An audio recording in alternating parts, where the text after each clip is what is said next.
At a recent concert just outside of Dallas, Texas, MAGA's very own Kid Rock mocked up his Tesla Cybertruck to look like the General Lee from the Dukes of Hazzard, surprisingly leaving off the Confederate flag that was on the roof of the original car while being driven by Bo Duke himself, MAGA actor John Schneider. While he has always been a darling of the right and a culture vulture, with the rise of Trump and the money that comes along with his fan base, Kid Rock has become one of the main celebrity spokespeople for Trump's agenda. And by the way, we can do this as well. We don't have a Taylor Swift on our side, but you know who we have?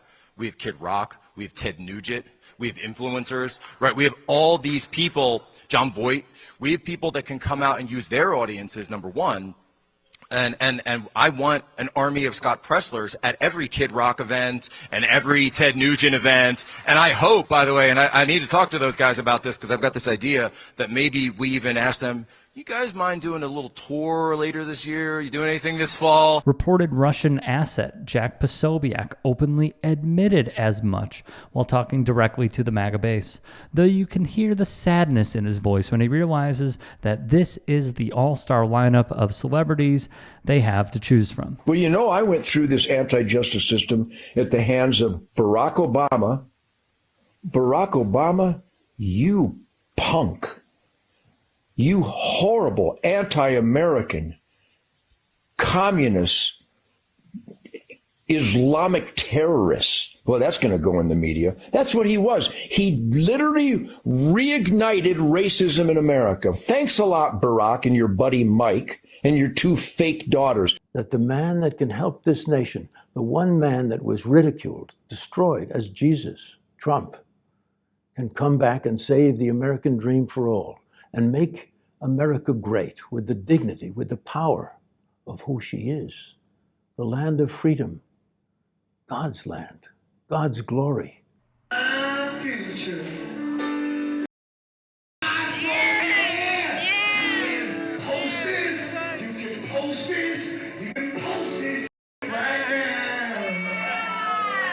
Hate speech, thinly veiled white supremacy, Islamophobia, promoting killers, and comparing Trump to Jesus is exactly what the MAGA crowd wants to hear from their champions. Now recall this. Grandpa's feeling a little frisky today.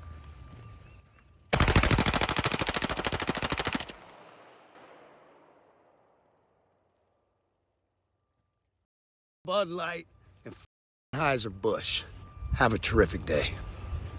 Kid Rock was one of the first on scene to put his bigotry on full display after Bud Light dared to include a trans influencer in an ad campaign in hopes of increasing sales with a different demographic, something they, and every other company imaginable, has done to some degree. And if you couldn't already tell that this was purely a publicity stunt, capitalizing on the culture war topic of the time. Celebrate life. We're here for a good time, not a long time. Now, I see you're wearing is that a Budweiser hat? Like, was it a year ago, right, that you famously posted that video of, I think you were shooting some Bud Light cans after the Dylan Mulvaney controversy. So you've lightened up on Bud Light? This is a cool hat. I don't know. Man, that was just, man, we got, I didn't know what hat I was wearing.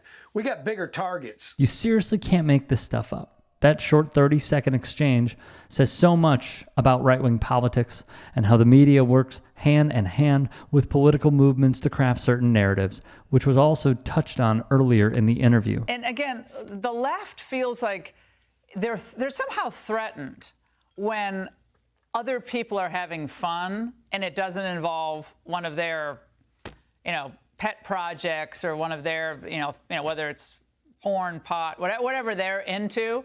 If you're not agreeing with them politically, you don't deserve to have fun, whether it's at NASCAR or driving a big, pickup truck, or they feel threatened by that. And so this is just one way to feel annoyed or threatened that someone like Trump, with everything they've thrown at him, is still able to have a little fun. Why can't people have fun? I thought they were all about fun. Dinesh D'Souza's ex-girlfriend is smart enough to know how to frame this segment to appeal to both Kid Rock and the broader Fox audience by positioning conservatives as people who just want to have some fun. Ingram deliberately ignores what conservatives actually find enjoyable, kicking people when they're down, perpetuating played-out stereotypes about marginalized groups, and being contrarians to anything that can be characterized as liberal or progressing society. That's what Ingram means when she's talking about having fun at NASCAR and driving your big pickup truck. Just being pretty, we're looking at maps. And I'm like, am I supposed to be like in on? I make dirty records sometimes. I'm like, I do it here. You didn't think you'd have a hand What in do you it? think we should do about North Korea? I'm like, what? I don't think I'm qualified to answer this. Kid Rock is also a confidant of Tucker Carlson as well. I've never seen anybody who wants to win for this country like that guy. And I don't think we'll ever see anything like it in our lifetime. To me, he's the greatest president we've had. And he's unaffected, in your experience, by everything that's happening. Oh, is he pissed off? Sure. Yeah, but he doesn't seem broken at all. I don't want to speak out of school, but, yeah, who's not going to hem and haw a little bit about the people that are doing this to him? These people in New York. It's a freaking joke. He was in attendance at UFC 295, making a grand entrance with Trump and the white supremacy Avengers, including the UFC's own Dana White, Tucker Carlson, of course, and Don Jr., who was relegated to the back of the group. Pencil neck. Fuck Adam Schiff. It's crazy how people still listen to those folks. You know what's How can crazy you be about that, wrong about that election? I'm not a conspiracy guy or whatever, but I'm like, just seems like shenanigans. I love when anybody says, I'm not a conspiracy guy. I mean, I'm a and is about to conspiracy. say some All right, wild shit. I'm a total conspiracy guy.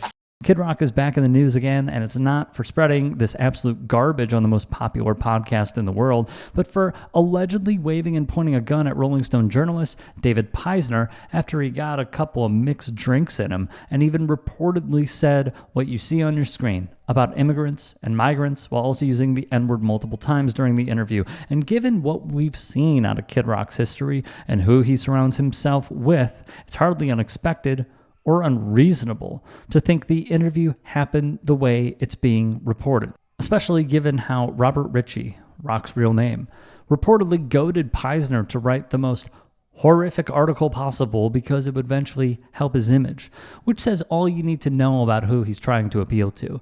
Ritchie also reportedly called Peisner a college snowflake, and the two apparently got in each other's faces, arguing about Peisner wanting to leave after the interview and Kid Rock trying to convince him to spend the night in his mansion before eventually giving up and letting him leave. The full interview is behind Rolling Stone's paywall, but we will leave a link to it in the description box below. If you can and are willing, please become a paid member here at TYT Sports.